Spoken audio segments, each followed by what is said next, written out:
Dude, that's nothing. I heard he had a rib removed and he did it on stage. I got some contacts, you know what I'm saying? I got some people I can connect with out there in Italy. This particular contact we'll call Young Italy. I asked Young Italy, what is it that the people in Italy love? What is it that people come to for snacky goodness and tasty goodness? What is the treat that is the soup du jour? And he told me, well, it's quite simple. Bada bing! This is it right here, the Quadratini, the cocoa and milk. According to my source, this right here is the joie de vivre. This is the raison d'etre. This is their white horse. When an Italian wants a snack, apparently this company right here, which is heralded in Italian circles, is their very first stop. So it should be pretty interesting. You'll notice it's one of these wafer cookies, a bite-sized wafer cookie to be exact, and I'm not the biggest fan of wafer cookies, man. Now, it's nothing against them. Actually, that's not true. It's everything against them. It reminds me of the lunches I used to get during an elementary school field trip. I would get a ham sandwich, a packet of mustard, an apple juice container with a hole in it, and then some tan, nondescript wafers. And those wafers were always the worst part of that meal. Gritty and hard and dry that every time I ate them, it tasted like I was mixing cement. So,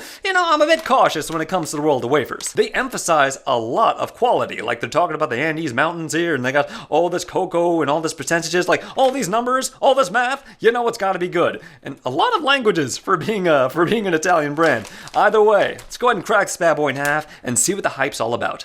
Ooh, okay, here we go. You ready? Ask me how I'm living. Sebi, how you living? Racks on racks, baby! Oh man, these things are dry as hell, as to be expected, right? It's like a big giant bag of Californian redwood branches or something. It's not too bad smelling though. I mean, the aroma coming off these things and the actual look of them is excellent. Everything is very uniform. I thought they'd be, you know, a little bigger, but you know, the bite size is a self-fulfilling prophecy and all that. They don't have the layer of chocolate on there, which I was kind of hoping would sort of lock in that moisture a little bit more, but okay, you know, we'll give it a shot. Is there a word for like visual ASMR when you just look at something and you can just tell it's going to be really, really satisfying?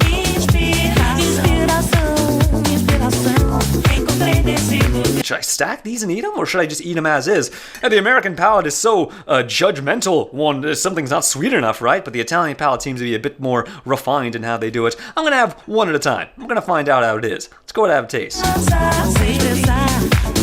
I'll put it to you like this. There are 7 holes in your head, and these would be pretty delicious in any of them. The Quadratinis are a very interesting case, because at the beginning, yeah, they definitely are going to be a little dry. They're kind of sandpapery. They've got that sort of texture where you're like, oh god, I gotta drink something real quick. They do have that going on. But here's the thing. The more of these that you eat, you'll find that the layers of milk that they've got inside of these things do a really good job of alleviating that moisture problem. Now, it's not going to taste like, you know, a big layer of chocolate going in there, but the cocoa flavors here are very strong. The milk flavors here are also very strong, and it comes together as a very subtle treat. And eating these isn't really an exercise in excess. Rather, their crispity, crunchy nature gives you a respite from the day and lets you just kind of calm down for a second. Just relax, bring it in for a second, you know, maybe start freaking out about whatever it is you're freaking out about, and maybe have a nice little cup of espresso with it as well. They are probably the most subtle and least American treats you can have, but they do have their very own appeal, and they're quite delicious because of it. Crispity, crunchy cocoa goodness. You can't go wrong.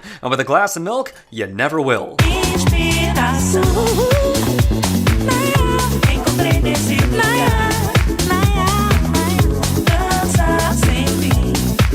But for what it's worth, the Nutty Bar is probably one of the best wafer treats of all time. That thing is the culinary equivalent of cracking your knuckles and having every single finger crack and pop at the same time. It is absolute bliss.